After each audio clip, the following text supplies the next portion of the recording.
It's the dawn of the 20th century, and the world is just starting to embrace the thrill of the open road. Cars, a rare sight, and with uneven, muddy roads, the idea of a cross-country road trip seemed like a wild fantasy.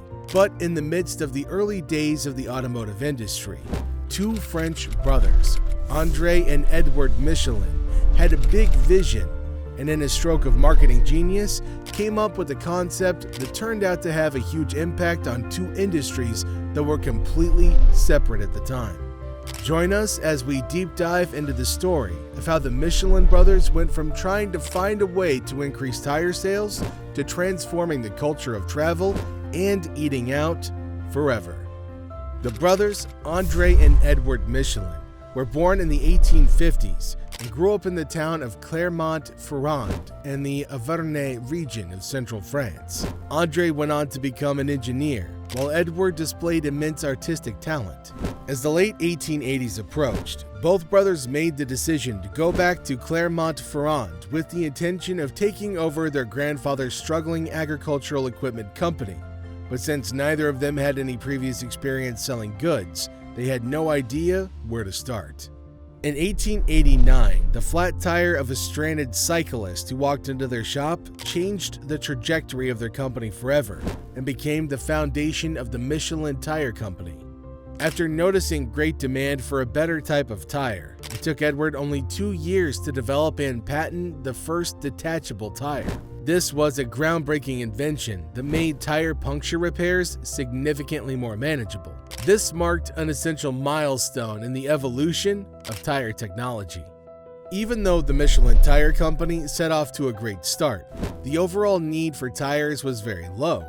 The automotive industry was still in its infancy, and at that time, there was less than 3,000 cars in use in the entire country of France. The future of personal transportation was uncertain, but the Michelin brothers had a vision that went beyond just manufacturing tires. Since only so few had embraced the horseless way of transportation, the roads were far from the smooth highways we know today.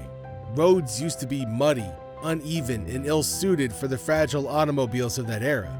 However, the brothers saw beyond the challenges of the early automobile industry and recognized the immense potential of road travel. They understood that for cars to become more than a passing fad, people needed to feel confident about embarking on long journeys. In the year 1900, André and Edward Michelin put their vision into action.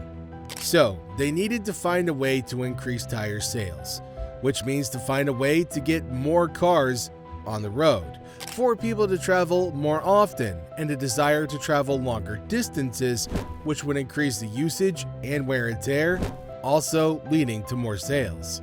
In a stroke of marketing genius, the brothers published a comprehensive guidebook for motorists. This guidebook would not only help travelers find their way around, but also provide valuable information about places to stay, to dine, to refuel, and to get their cars repaired. It gave the drivers reassurance, a sense of safety and orientation, and ideas on where they could travel to or eat at. And so, in 1900, the very first edition of the Michelin Guide was born. It was a little red book with 35,000 copies distributed for free that would go on to become iconic in the world of fine dining and travel. As the Michelin Tire Company continued to roll its way into the hearts of motorists, the Michelin Guide embarked on an exhilarating journey of its own.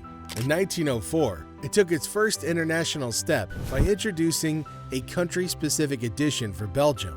This marked the beginning of a global culinary adventure that would span across continents. Fast forward to 1920, André, the visionary behind the guide, made a decision that would forever change the course of the guide. He decided to put a price tag on it, as he believed that man only truly respects what he pays for. By attaching a price to the guide, he aimed to elevate its perceived value and seriousness, making it more than just a casual travel companion. With over 30 million copies sold since its first edition, we think it's safe to say that this wasn't a bad idea. Then, in 1926, the Michelin Guide introduced a concept that impacted culinary history until today. We're talking about the Michelin star system. The guide began sending anonymous inspectors to dine at restaurants and provide honest, unbiased reviews. This was a game changer, as it ensured that the reviews were based solely on the quality of the food and the experience. The birth of the star system, with its 1, 2, and 3-star ratings, added a layer of prestige to the guide. But the Michelin guide didn't stop there. It continued to evolve, categorizing restaurants, adding hotel listings, and even bidding farewell to paid advertisements. This transformation helped the guide maintain its integrity and objectivity, further solidifying its reputation as the ultimate authority on fine dining.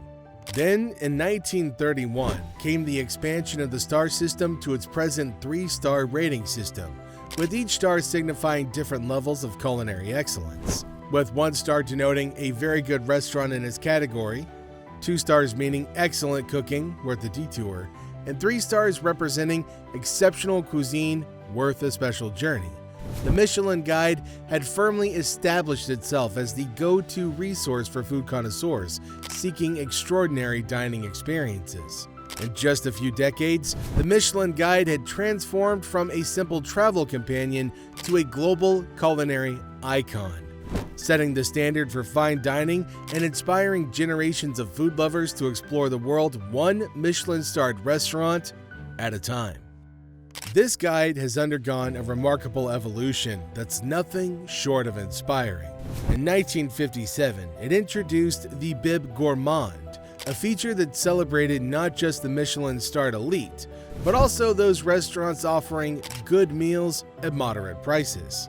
This edition welcomed a wider audience to the world of fine dining, acknowledging that exceptional culinary experiences could be both memorable and affordable. In 1997, the Michelin Guide made another significant move with the debut of the Bibendum symbol, the Michelin man licking his lips with anticipation, which became an iconic emblem representing not just a tire company, but a culinary authority trusted by food enthusiasts worldwide. The Michelin brothers' vision to encourage road travel and tire purchases inadvertently inspired a global food pilgrimage, urging people to explore new places and savor exceptional meals. Throughout its history, the Michelin Guide has achieved several milestones. Even during the turbulence of World War II, the guide persevered, with special editions printed for military use, showcasing the importance of good maps even in times of conflict. Post-war, the guide imposed an upper limit of 2 stars due to lingering shortages, but that didn't deter its mission. In 1956, it ventured into Italy, exploring a new culinary landscape that would later become synonymous with pasta, pizza, and Michelin stars. The guide's international journey continued to unfold. In 2005, it crossed the Atlantic to the United States, marking its presence in the diverse culinary landscape of New York City. Tokyo followed in 2007, and from there, the Michelin Guide continued to expand to countries around the world, celebrating culinary excellence everywhere it went. In 2008, the guide made history by appointing Julienne Caspar as its first woman and non-French national editor-in-chief. This groundbreaking decision signaled a broader perspective and a recognition of the global nature of fine dining. In recent years, the Michelin Guide has continued its culinary conquest, reaching new corners of the world and leaving its mark on diverse gastronomic landscapes. Notably, the guide extended its influence to Canada, opening up the vibrant culinary scenes of Toronto and Vancouver to the scrutiny of Michelin's discerning inspectors.